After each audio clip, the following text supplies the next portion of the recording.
Big plans are in store for the future of the Washington Pavilion. Back in July, the pavilion received a $1.2 million donation, the largest single donation in its history. That donation will be used in the Kirby Science Discovery Center.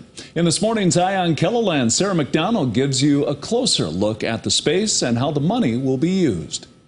Inside the Washington Pavilion, you'll find hundreds of interactive exhibits in the Kirby Science Discovery Center. 8-year-old Isabel Sequist is starting her morning off taking a trip into space. Well, we've been launching that thing by pressing a button that pressures the water in it, and then when you press the next button, it makes the pressure, and then the water pushes it up into the air. And she's looking forward to learning even more. Well, I was looking forward to maybe seeing some robotics and robots. Brandon Hansen is the director of museums. He says this space has been pretty popular. In fact, last year they broke an attendance record. We saw 115,000 people that came through our museums, and that's tremendous. It's a huge amount of people.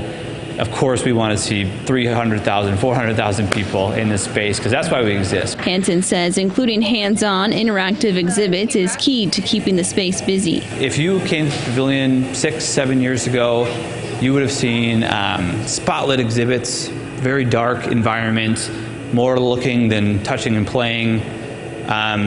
We didn't have a lot of people coming to the pavilion at that time, and as soon as we made that switch and kind of looked to like the Disneys or the other museums who are starting to shift into this kinesthetic learning environment, all of their attendance just starts to go up like crazy because the kids, again, get to be in the driver's seat.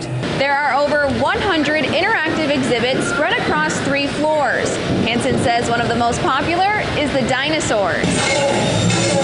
They just love it. It's just like this fantasy and this mystery and history all rolled into one. Do dinosaurs have feathers? Do they not? All these topics that we get to dive right into, and then let them be in the driver's seat. They get to literally dress up, become paleontologists. Other exhibits include space, technology, weather, and health and wellness. We need evergreen topics, things that won't change, things that will always be popular for our community, but also for tourists that are coming into town. Now a $1.2 million donation will help make the area even better. The donation came from the estate of Patricia Knutson, who passed away 2 years ago at the age of 71. It is a big deal. It allows us to do things we normally wouldn't be able to do because we're thriving here on our daily admission rates. And so getting $1.2 million to kind of fill the bank and start to dream is pretty incredible. Really what that means is that we're going to have a bigger impact. We're going to create even more memorable experiences for kids, and it's just going to benefit our community that much more.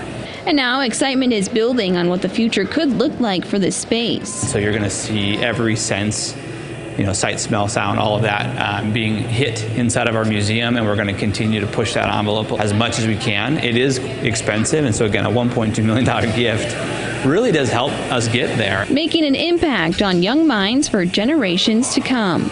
With Eye on Keloland, I'm Sarah McDonald.